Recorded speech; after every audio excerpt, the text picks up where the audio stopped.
삼성전자 주주들은 최근에 괴롭습니다. 네, 업황도 부진하고요. 주가도 약세인데 다만 이재용 부회장의 행보에 관심이 모아지면서 기대감은 또 있습니다. 광복절 특사로 복권을 하지 않았습니까? 이재용 부회장의 움직임. 2주간의 해외 출장을 마치고 돌아왔고요. 또 좀 놀랄만한 이슈를 몇 가지 얘기해서요. 오늘 이윤아 기자와 함께 관련된 이야기 자세하게 분석하겠습니다. 어서 오세요. 네. 2주간의 출장에서 어제 귀국했나요? 네, 맞습니다. 네. 이재용 부회장이 2주간의 이제 긴 장기 출장을 마치고 어제 오후 김포공항을 통해서 입국했습니다. 이재용 부회장은 지난 7일에 출국해서 중남미와 영국 등을 다녀왔는데요. 이번 출장은 2030 부산 세계 박람회 특사로 멕시코와 파나마 대통령을 만나 엑스포 유치를 위한 임무 수행이 우선이었고요. 현지 법인과 또 공장을 방문해서 글로벌 사업들을 점검하는 시간도 가졌습니다. 또 당초에는 리즈 트러스 영국 신임 총리를 만나서 부산 엑스포에 대한 유치를 좀 당부할 예정이었는데 엘리자베스 2세 여왕의 서거로 일정이 좀 바뀌었습니다. 이재용 부회장의 말 직접 들어보시죠.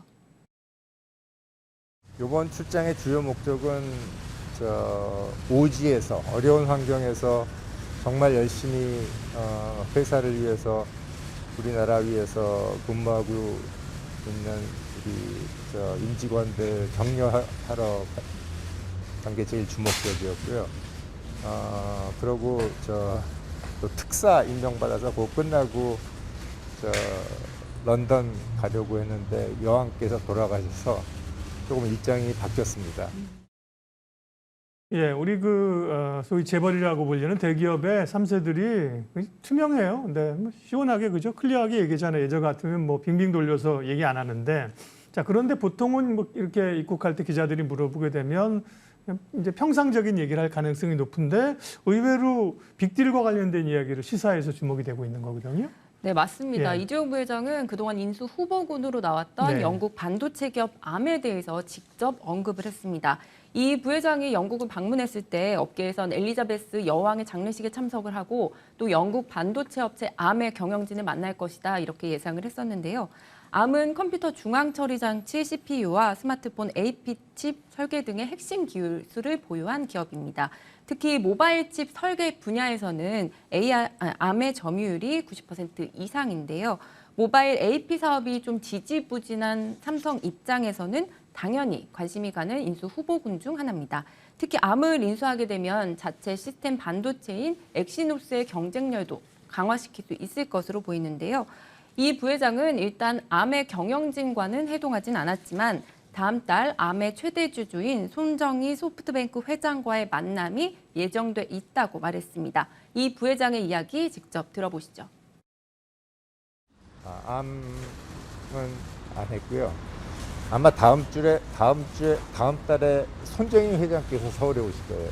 아마 그때 무슨 제안을 하실 것 같은데 잘 모르겠어요. 예, ARM 이제 줄여서 암이라고 부르는 거죠. 인수가 성사가 된다고 하면 지난번에 이제 하만 인수가 꽤 삼성전자로서는 큰 건이었고요. ARM 인수와 관련된 얘기가 나오는데 정말 성사되면 빅딜인데 워낙 사실 그 인수 금액이라 이런 게 좀 큰 거죠. 네, 맞습니다. 삼성은 사실 그동안 사법 리스크 등으로 이 부회장이 좀 부재가 길어지면서 대형 M&A를 해오지 못했습니다. 2016년 하만을 인수한 이후에 사실 조 단위의 M&A는 없었는데요. 현재 암의 경우에는 인수가가 한 50조에서 70조 원가량으로 알려져 있고요. 또 비싼 편입니다. 또 독과점 문제 등이 조금 복잡하게 얽혀있는 상황입니다. 지난해 미국 엔비디아도 암을 인수하려고 했다가 독과점 문제 등으로 경쟁국의 반대에 부딪혀서 지난 2월 결국 인수가 무산된 적이 있는데요. 때문에 삼성이 이제 독자적으로 인수를 할 것이다라기보다는 다른 기업과의 공동 컨소시엄을 구성할 가능성이 제기되고 있습니다. 암에 대해 삼성을 비롯해서 지금 인텔, 퀄컴, SK 하이닉스 등 다양한 기업들이 관심을 보이고 있는 상황입니다. 예, 거기다가 플러스 손정희, 예, 마사요시 손이 온다. 손정희 회장과 보통 사람이 알잖아요, 손정희 회장이 그죠? 우리가 지금 알고 있는 것보다 더 깜짝 놀랄 딜이 나올 수도 있죠. 일테면 뭐 손정희 회장과 지분을 맡겨한다든지 그죠? 뭐 그런 거가 손정희 회장을 주목해봐야 될 것 같고요. 이 부회장은 지금 이제 오랫동안 부회장직에 머물러 있어서요. 연내 회장 승진설도 있는데 거기에 대해서 기자들이 물어봤는데 뭐라고 답을 했다고요? 네, 사실 이 부회장은 2012년 말에 이제 부회장에 오른 이후에 지금 네. 10년 가까이 부회장 직함을 유지하고 있습니다. 때문에 업계에서는 이 부회장이 이제 삼성전자 창립 기념일인 11월 1일에 승진할 것이다, 뭐 이런 얘기가 돌고 있는데요.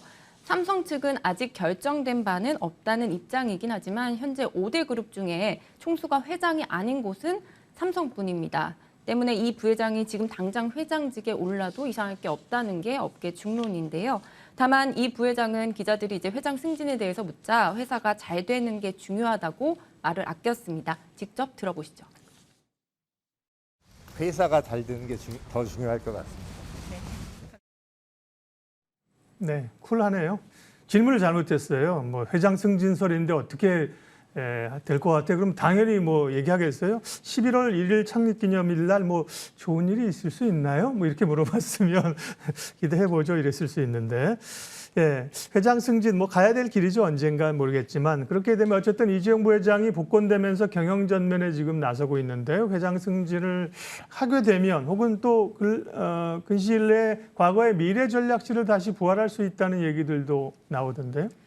네, 맞습니다. 이제 재계에서는 연내에 이제 이 부회장이 회장으로 승진을 네. 하고 동시에 이제 대대적인 조직 개편이 이뤄질 것으로 예상하고 있습니다. 특히 이제 삼성의 컨트롤 타워 역할을 하던 미래 전략실 부활 등 지금 논의될 게 사실 굉장히 많은 상황인데요. 삼성 측은 사실 미전실 부활에 대해서는 조금 조심스러운 분위기입니다.